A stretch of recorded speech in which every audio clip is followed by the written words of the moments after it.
Hi friends, అన్నకు వచ్చేసి మన దగ్గర జరిగిన లక్కీ కూపన్స్ తీసినప్పుడు ఫస్ట్ ప్రైజ్ ఫ్రిడ్జ్ తగిలింది.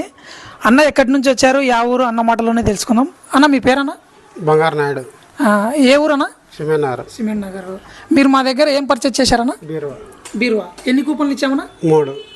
అన్న మన దగ్గర బీరువా పర్చేజ్ చేశారు, 3 కూపన్లు ఇచ్చారు. ఫస్ట్ ప్రైజ్ వచ్చేసి అన్నకి ఐఎఫ్బి కంపెనీకి సంబంధించిన 5 స్టార్ ఫ్రిడ్జ్ తగిలింది.